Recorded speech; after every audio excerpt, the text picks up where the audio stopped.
네, 이번 시간에는 13장 프로젝트 이해관계자 관리입니다. 프로젝트 이해관계자 관리는 총 4개의 프로세스로 되어 있죠.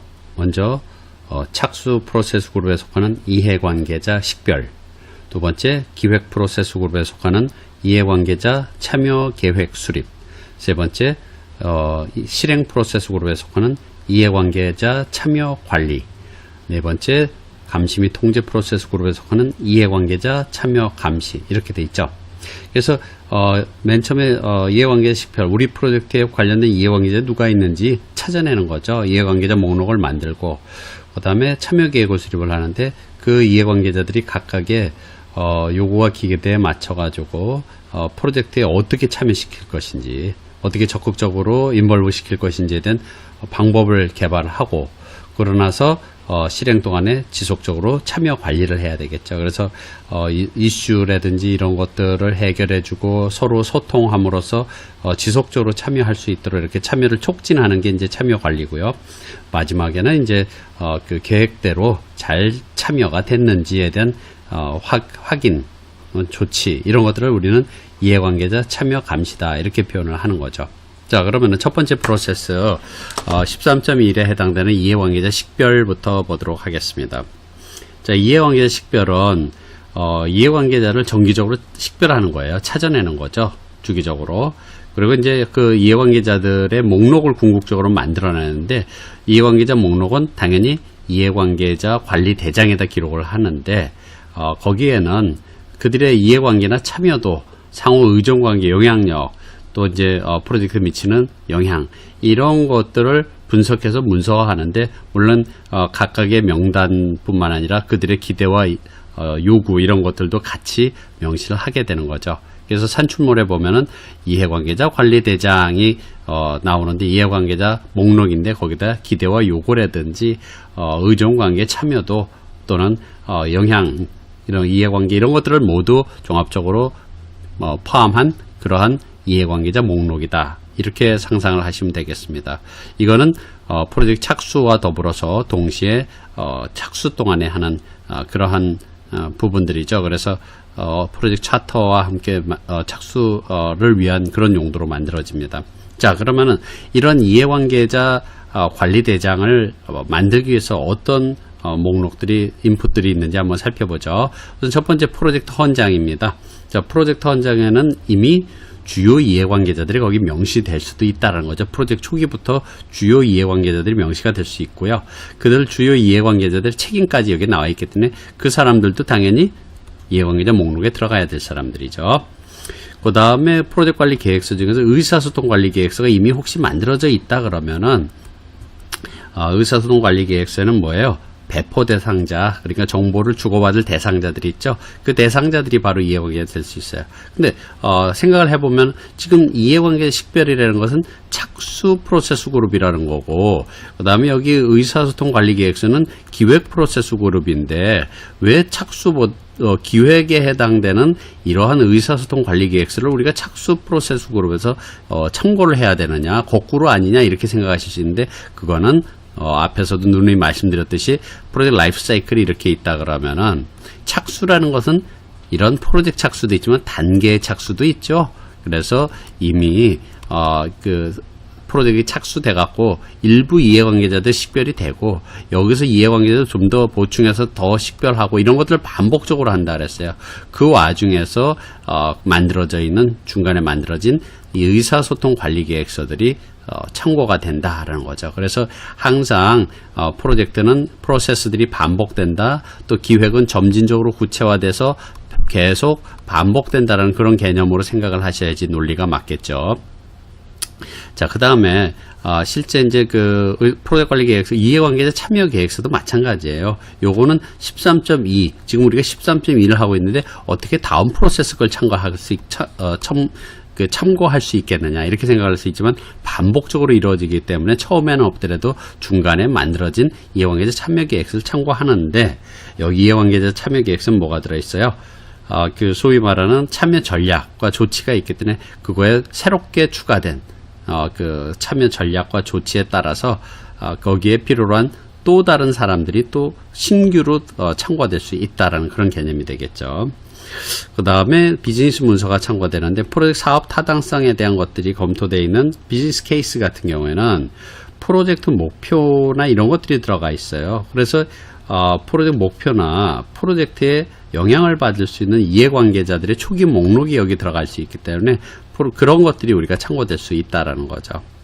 그 다음 편입관리 계획서도 마찬가지예요. 어떤 시점에 어떤 편익을 우리가 확보할 것이냐에 대한 계획인데 비즈니스 케이스에 나와 있는 편익을 실현하기 위해서 어떤 기술이 필요하냐 이런 것들도 명시되어 있지만은 편익을 그 해당 기간에 해당 시점에 편익을 받을 수 있는 그런 이해관계자가 누구냐, 그 편익에 해당된 그 편익을 받는 이해관계자가 누구냐라는 것들이 나올 수가 있죠. 그래서 그런 사람들이 이해관계자 목록에 들어갈 수 있다라는 거죠. 자, 그 다음에 프로젝트 문서가 참고가 되어 있는데 변경사항 기록부가 있어요. 그러니까 변경사항 기록부라는 것 자체는 뭐예요? 말 그대로 변경사항들을 계속 기록해 놓은 그런 문서인데 거기에 보면은 그 변경과 관련돼 가지고 새로운 신규 이해관계, 변경에 따라서 새로운 신규 이해관계자들이 나올 수 있다는 거죠. 또 변경에 따라서 기존 이해관계자와 프로젝트 사이의 어떤 관계 자체가 대한 것들이 변경될 수 있는데 그거에 맞춰서 우리는 새로운 이해관계자를 식별하거나 기존 이해관계자들의 기록할 때 새롭게 등재를 하거나 아니면 기존에 있는 사람들에 대한 내용, 특성 이런 것들을 수정할 필요가 있다라는 거죠. 그 다음에 이슈 기록부가 있습니다. 이슈 기록부 같은 경우에는 마찬가지로 이제 이슈에 따라서 기존 이해관계자의 참여 유형이 변경될 수도 있어요. 그렇게 이런 기존 이해관계자들의 특성들이 바꿔서 기술될 수도 있겠고 또 이슈 때문에 새로운 이해관계자들이 발생할 수 있기 때문에 그런 것들을 기록해야지 되는 거죠. 그 다음에 요구사항 문서는 뭐 당연히 프로젝트에 관련된 여러 가지 요구사항들이 들어가 있는데요. 그 요구사항 등에는 잠재적인 이해관계자들이 그 정보가 거기 들어있죠. 그래서 요구사항에 들어있는 이 요구사항은 누가 요구하는 거다라는 그런 잠재적인 이해관계자 정보를 확인해 갖고 그 목록에다 추가를 하면 된다라는 거죠. 그 밖에는 이제 협약, 계약, 판매 업체와 계약을 체결한 거죠. 그래서 협약 당사자들이 또 뭐가 돼요? 이해관계자가 되는 거죠. 그러니까 판매 업체 담당자 이런 사람들이 모두 뭐예요? 이해관계자로 목록에 첨부돼야지 된다라고 보시면 되겠죠. 자, 그러면은 이해관계 식별을 통해서 이해관계자 관리대장에 이해관계자 목록이 들어가 있어요. 근데 그 단순한 목록이 아니라 아까 말씀드린 것처럼 그들의 그 이해관계라든지 의존관계, 영향력이라든지 이런 것들뿐만 아니라 그러니까 쉽게 얘기를 하면 이해관계자 목록이 이렇게 쭉 있다 그러면은 그들의 신상 그 다음에 그들이 어떤 의존관계를 갖는지 영향력을 갖는지에 대한 평가 또는 그 사람이 우리 프로젝트에 도움이 되는 사람인지 반대하는 사람인지 중립적인 사람인지 분류 이런 것들이 각각 함께 명단과 함께 기록이 되는 거죠. 그래서 이해관계자 신상이나 평가 결과 또는 분류에 대한 것들을 포함한 게 바로 이해관계자 목록과 함께 들어있는 이해관계자 관리대장입니다. 자, 이해관계자 관리대장은 기본적으로는 당연히 이해관계자 관리에 해당되는 나머지 프로세스들에 쓰이죠. 그래서 이해관계자 여기 있는 목록들이 이에 대해서 참여 계획을 수립하는 거고 여기 나와 있는 이해관계자들을 참여를 독려하는 거고 그 다음에 이해관계자들이 제대로 참여가 됐는지에 대한 것들을 우리가 확인하는 노력을 하기 위해서 다음 프로세스, 나머지 프로세스에 쓰이는 건 당연하겠죠.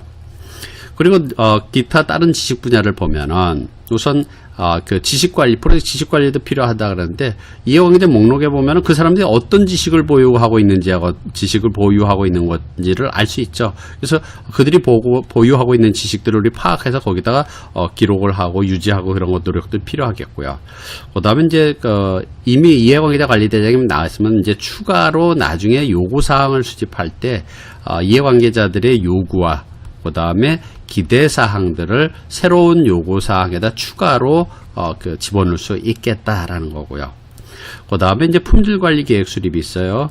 품질관리 계획 수립은 요구와 기대, 이해관계자 요구와 기대를 보면 품질에 대한 요구사항이 있을 수가 있겠죠.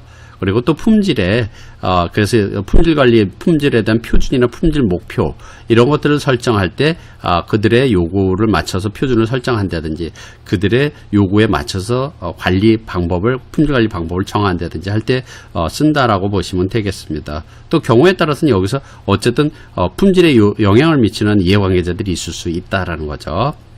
자, 그 다음에 이해관계자 목록이 자원관리 계획 수립하는 데도 필요하다. 그래서 자원에 특정 이해관계나 영향력을 행사할 수 있는 사람들이 누구 있는지, 그러니까 우리는 자원계획 수립할 때 어떤 자원을 언제 얼마큼 필요하다, 어떻게 그 다음에 자원들을 개발하고 관리하겠다 이런 내용들이 들어가는데 이런 것들에 영향을 미치는 사람들이 누가 있는지 참고한다라는 거죠. 또 자원 확보가 있어요. 자원 확보하는데 그럼 이해관계자 목록이 왜 필요하냐? 그러니까 특정 자원에 대한 그 이해관계자들의 어떤 그 요구나 기대를 맞춰서 자원을 뽑아야 되는 거죠. 사람을 뽑고 물적 자원을 확보하는 그런 노력을 해야 될 필요가 있을 때 참고한다라는 거죠.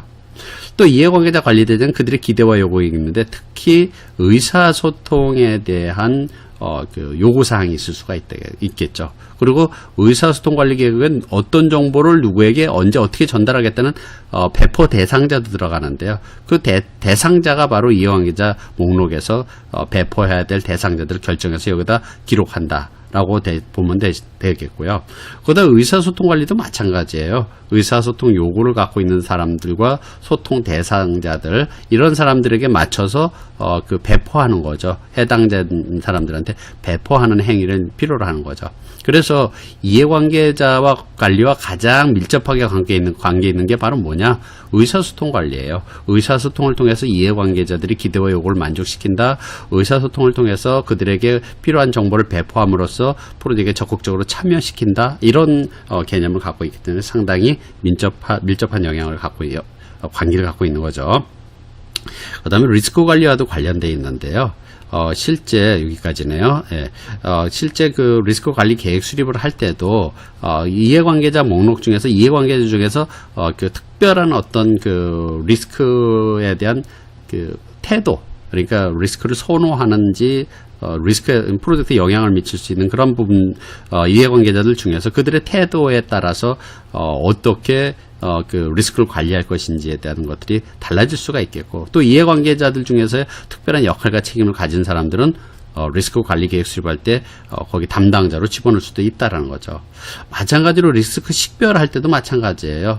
이들 중에서 특별하게 그 식별에 참가할 사람들, 리스크를 찾아내는데 참가할 사람들, 또 리스크가 식별되면 그 리스크에 대한 담당자의 역할을 할 사람들이 누가 있는지를 찾을 때 참고하면 되겠고요. 정성적 리스크 분석도 마찬가지죠.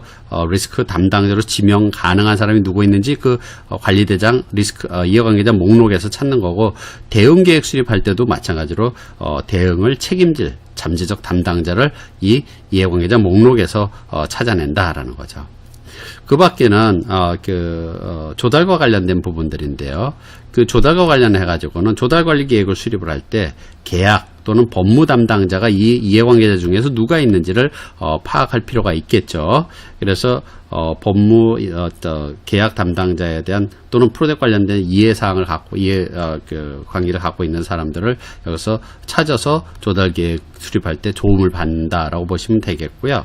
그 다음에 그 조달 수행을 할 때는 뭘 하느냐 하면은 이해관계자 목록에 나와 있는 그 사람들 중에서 수행할 이 담당자를 여기서 찾을 때 필요한 거죠. 그러니까 이해관계자 목록에 보면은 이런 조달을 수행할 그 담당자를 우리가 찾을 수가 있겠고요. 그 다음에 이제 조달 통제에서도 마찬가지입니다. 계약된 팀원 또는 판매자, 계약 담당자 이런 사람들의 조달과 관련된 모든 이해관계자들의 기대와 요구를 파악을 해서 거기다가 우리는 제대로 그런 것들이 조달이 이행되는지에 대한 것들을 파악을 하는데 쓴다라는 거죠. 자, 두 번째 프로세스는 이해관계자 참여 계획 수립입니다. 자, 이해관계자 참여 계획 수립을 통해서 나오는 산출물은 뭐예요? 이해관계자 참여 계획서예요. 이거는 실제 이해관계자 참여 계획 수립이라는 것은 기획 프로세스 그룹에서 이해관계자들의 요구, 기대, 이런 거 영향 이런 것들을 바탕으로 해서 어떻게 참여를 유도할 것이냐, 참여를 촉진할 것, 참여를 유도할 것이냐에 대한 방법을 개발하는 거죠. 그러니까 프로젝트가 어떻게 적극적으로 인벌브 시킬 것이냐에 대한 방법을 계획하는 프로세스다라는 거죠. 자, 그러면 이런 걸 하기 위해서 우선 크게 보면은 보죠. 인풋 사항들을 프로젝트 관리 계획서에 나와 있는 자원 관리 계획서에는 당연히 그 이해관계자들의 역할과 책임이 들어가 있겠죠. 역할과 책임. 그래서 그 역할과 책임에 맞게 그 실제적으로 어떻게 참여시킬지를 고려해야 될 필요가 있겠고요. 또 의사소통 계획서, 의사소통 관리 계획서에는 기본적으로 이해관계자 관리를 위한 의사소통 전략이 있어요. 그래서 이해관계자 관리를 위해서 이렇게 그 소통을 하면 되겠다, 이런 정보를 제공하면 되겠다라는 의사소통 전략이나 수행 계획이 있기 때문에 그거에 따라서 그 똑같이 계획을 여기 참여 계획서에다 반영을 하면 되는 거죠. 앞서 말씀드렸지만 이해관계자 관리에는 의사소통과 상당히 밀접한 관계가 있다는 거죠. 그들을 참여시키는 방법 중에서 지속적으로 뭐예요? 정보를 제공하는 거 또는 보고서를 보내주는 거, 배포하는 거, 이러므로써 프로젝트 지속적으로 연결고리를 가질 수 있는 게 참여 방법 중에 대표적인 방법이거든요. 그래서 의사소통 관리 계획에 나와 있는 대로 배포하고 정보를 제공하는 그런 계획을 수립한다라는 거죠. 그 다음에 이제 리스크 관리 계획서는 참여 관리 전략을 이제 만드는데 그것을 여러 가지 이제 조합을 통해서 선별하는데 이 사람들이 리스크에 대한 태도가 어떤 태도를 갖고 있느냐, 리스크를 회피하는 성향인지 리스크를 테이킹하는 성향인지에 따라서 적절한 참여 방법을 계획할 때 쓴다라는 거죠. 그 다음에 프로젝트 헌장이 나와 있는데 프로젝트 헌장에는 그 프로젝트 목적이나 목표 이런 것들 성공 기준이 들어가 있어요. 그러한 목적 달성 또는 목표 달성이라든지 성공을 하기 위해서 이 참여 방법을 계획할 때 그거를 참고한다라는 거죠. 그래서 전반적인 내용이라고 보시면 됩니다. 이거는 구체적인 내용이라보다는. 그 다음에 프로젝트 문서들이 있는데 가정사항 기록부, 변경사항 기록부, 이슈 기록, 프로젝트 일정, 리스크 관리에 대한 이런 것들이 있는데 얘네들은 프로젝트에서 어떤 특정한 가정사항이라든지 아니면 특정한 이슈라든지 특정한 리스크라든지 특정한 변경에 따라서 영향을 받는 이해관계자들이 있을 수 있다는 거죠. 특정한 가정이나 이슈나 변경이나 영향, 리스크에 따라서 영향을 받는 이런 사람들이 있다 그러면은 그러한 것을 고려해서 우리는 참여하는 전략을 수립해야 되겠다라는 거고요. 그 중에서 이제 프로젝트 일정 같은 경우에는 이해관계자, 특정 이해관계자들에 연결되는 활동 일정이 있을 수 있다는 거죠. 그 일정에 맞춰서 우리는 참여할 수 있도록 그런 참여 계획을 수립하는 데 쓴다라는 거고요. 그 다음에 이제 이해관계자 관리대장은 당연히 뭐예요? 참여 대상자들이죠. 참여 계획을 수립할 대상자들이죠. 이거는. 그 다음에 마지막에 협약 같은 경우는 뭡니까? 그 소위 말해서 계약을 우리가 할 때는 이제 공급업체를 관리하기 위해서 조달 담당자나 계약 담당자들과 협업을 통해서 조정을 하게 되죠. 그래서 그렇게 해서 이제 계약이 만들어지기 때문에 계약 거기 들어가 있는 내용을 반영을 해서 참여 계획을 수립하겠다라는 거죠. 왜? 계약자들, 즉 공급업체들도 이해관계자들인데 그들을 어떻게 적극적으로 참여시킬 것이냐에 대한 것들을 우리는 전략을 수립하는데 당연히 그들과 체결한 협약이 성공가 돼야지 되겠다라는 거죠. 자, 그러면은 산출물로 나오는 이해관계자 참여계획서는 굉장히 이제 여러 군데가 쓰이는데요. 우선 대표적인 거는 바로 지금 우리가 13.2인데 우리가 나중에 13.1에 해당 이해관계자 식별할 때도 쓸 수가 있겠고요. 그 다음에 13.3에 해당되는 이해관계자 참여관리할 때도 이거에 따라서 참여시키면 되는 거죠. 참여관리. 그 다음에 이제 13.4에 참여 감시할 때도 이 계획대로 되고 있는지에 대한 감시를 할 때도 쓴다라는 그런 개념은 일반적인 그런 부분들이고요. 그 밖에는 이제 그 이해관계자 참여계획서는 어디 쓰이느냐? 우선 5.2에 해당되는 요구사항 수집. 요구사항을 수집할 때도 이해관계자 참여 전략에 따라서 새로운 그 요구사항들이 들어갈 수 있다라는 거죠. 즉 의사소통 요구라든지 참여 수준, 예를 들어 대표적으로 참여를 높이기 위해서 참여 전략에다 이러이러한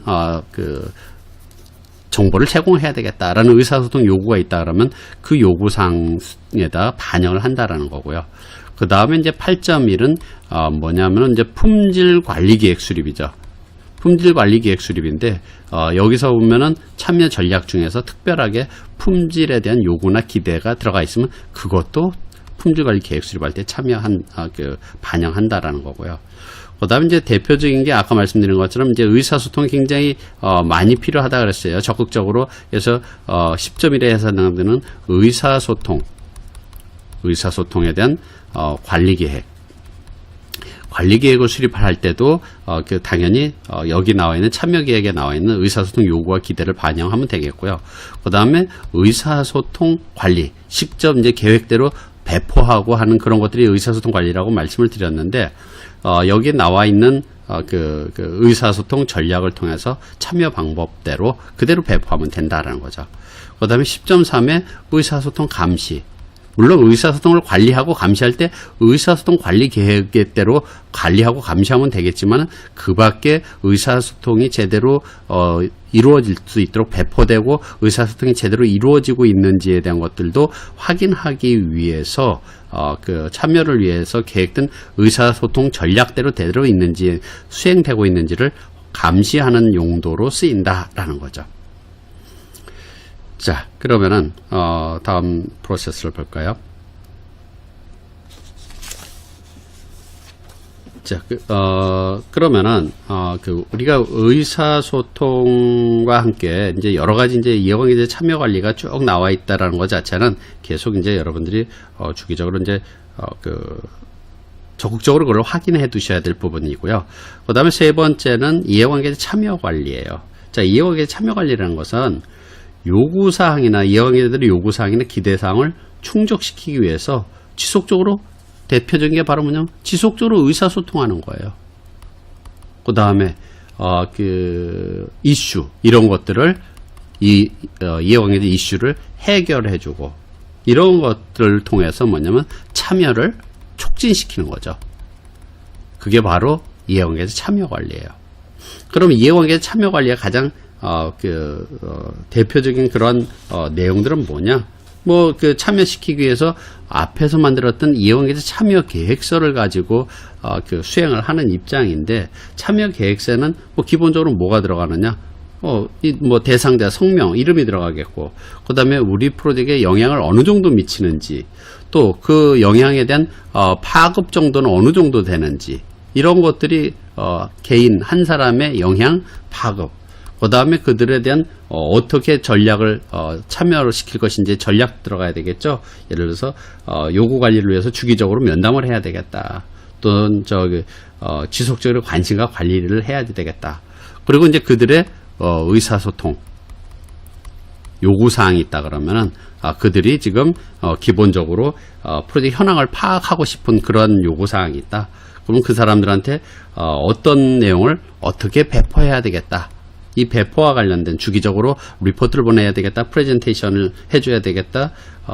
이런 내용들을 어떤 내용을 어떻게 배포해야 되겠다. 이런 것들이 바로 뭐냐면 이해관계자 참여 계획서입니다.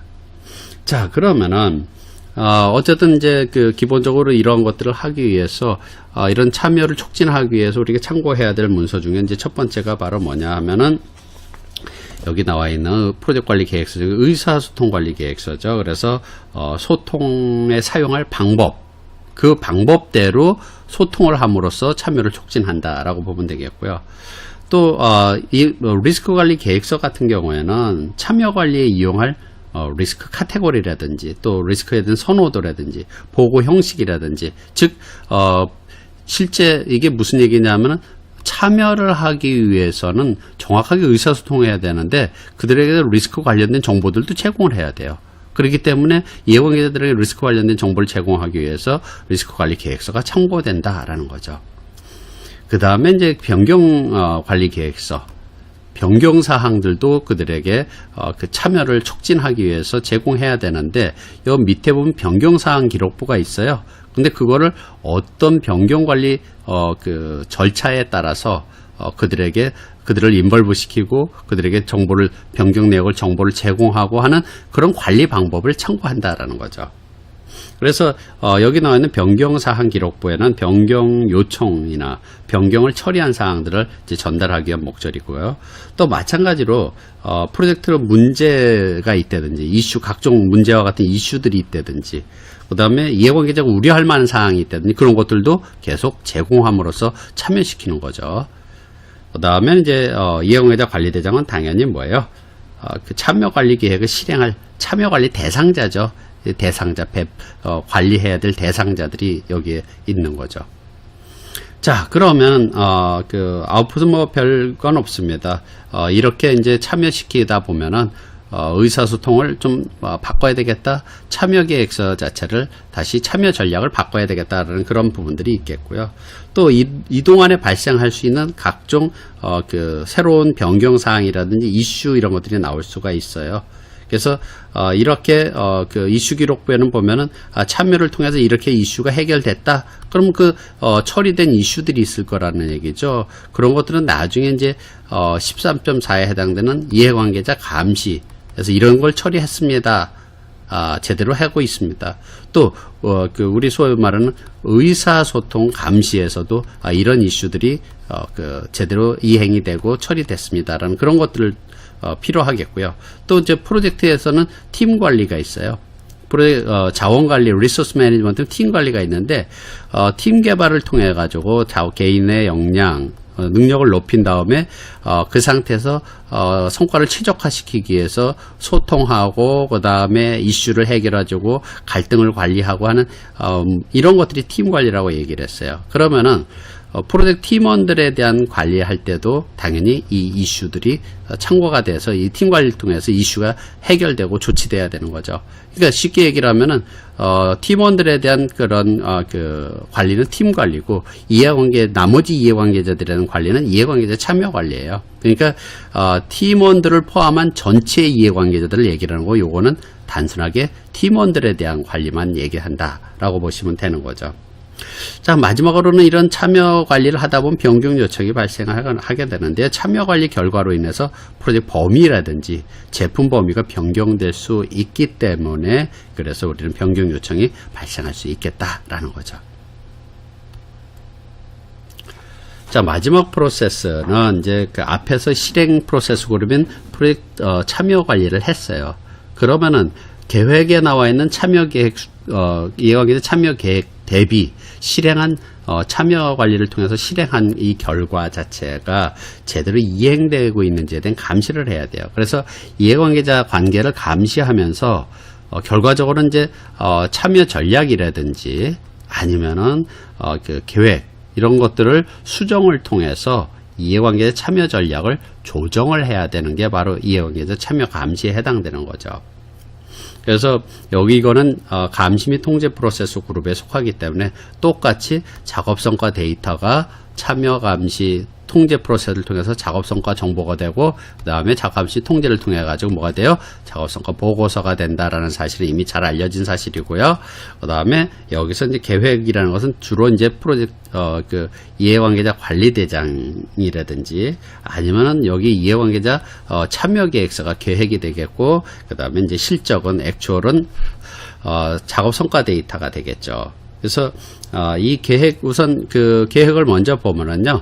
프로젝트 관리 계획서에 보면은 자원 관리 계획서가 있어요. 여기는 뭐 다양한 팀원 관리 방법이 있죠. 그래서 실제 여기서도 마찬가지로 전체 이해관계자들 중에서 팀원들을 어떻게 다양한 팀원들을 어떻게 관리할 것이냐에 대한 그런 이러이러한 관리 방법이 있는데 해보니까 지금 프로젝트 실적을 보니까 이해관계자 참여가 제대로 안 되고 있기 때문에 그럼 이렇게 바꿔야 되겠다라는 뭔가 조치를 할 때 참고해야 되겠고요.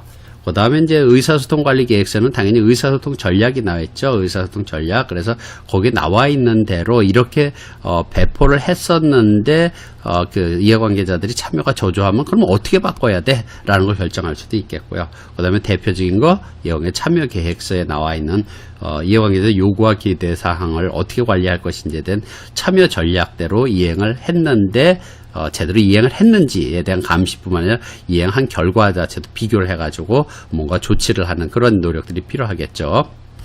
그 다음에 이제 프로젝트 문서가 필요한데요. 각종 문서 중에서도 보면은요, 이슈 기록부 같은 경우는 당연히 앞에서 이해관계자 참여 관리 결과로서 이런 이슈가 남아 있는데 그것을 우리가 확인하고 뭔가 다른 방안을 해결한다든지 아니면은 이제 프로젝트 의사소통 중에서 이제 실제 이렇게 소통 계획대로 배포했다. 배포 결과죠, 이거는. 근데 배포했는데도 불구하고 이런 문제가 있다. 또 바꿔야 되는 그런 부분들이 되겠고요. 또 리스크 관리 대장에 나와 있는 대로 이해관계자 관련된 리스크들이 있다 그러면 이 리스크를 어떻게 해결해야 돼? 뭔가 조치를 해야 될 필요가 있는 거고요.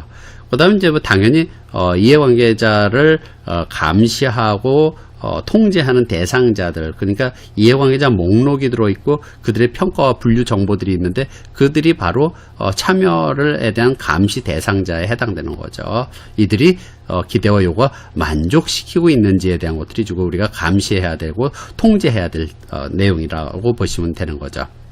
자, 그러면은 이렇게 계획들이 있다 그러면은 그 계획 대비 실적이에요. 작업성과 데이터라는 것 자체는 결과적으로는 이렇게 우리가 실행을 했는데, 참여 관리를 했는데, 참여 계획도 수립해갖고 그 참여 계획을 실행에 옮겼는데, 우리한테 협조적인 이해관계자는 누가 있느냐? 하는 그런 것들이 바로 나오겠죠, 쭉. 이렇게 했더니 이런 사람들이 협조적으로 돌아섰더라. 그리고 그들이 옛날엔 욕이었는데 이만큼 참여 수준이 높아졌더라. 그리고 그들은 우리에게 어떠한 도움을 주는 그런 사람이다 등 반대하는 사람이다 뭐 등등 이런 유형들에 대한 데이터죠. 그러니까 결과적인 결과에 대한 것들이죠. 이해관계자에 대한 결과. 그런 결과를 가지고 그런 데이터를 가지고 작업 성과 정보를 만들어내는데 실적이죠. 근데 작업 성과 정보에 대해서는 당연히 현재 프로젝트를 그들이 얼만큼 지원하는지에 대한 그런 수준 이런 것들을 포함해서 얼마큼 참여하는지에 대한 참여 현황에 대한 정보들을 얘기를 하겠고요. 그리고 또 이제 가장 많이 쓰는 게 참여 평가 매트릭스. 그래서 실제 이 사람은 우리가 원하는 건 이 정도 수준인데 여기 수준인데 현재 currently 여기에 위치하고 있는데 이만큼 지금 디자이어 하는 정도의 참여 수준까지 끌어올려야 되겠다. 이게 바로 우리 참여 평가 매트릭스인데 이런 걸 통해서 우리 목표 참여도와 비교해서 현재 목표는 여기인데 currently 여기에 위치하고 있다. 이런 것들을 제시하는 그런 방법을 쓴다라는 거죠. 그래서 A라는 사람은 여기인데 B라는 사람은 지금 currently 위치가 여기쯤 되는데 지금 여기까지만 끌어올리면 되겠다. currently 여긴 desire 이렇게 표현하는 이런 참여평가 매트릭스를 통해 가지고 비교하는 방법도 작업성과 정보에 해당된다고 볼 수 있겠습니다. 자, 나머지는 이제 참여 감시를 통해서 변경이 요청이 되고 그러다 보면서 동시에 이제 업데이트 시켜야 될 문서들이 이제 나머지 문서들이라고 보면 되겠습니다.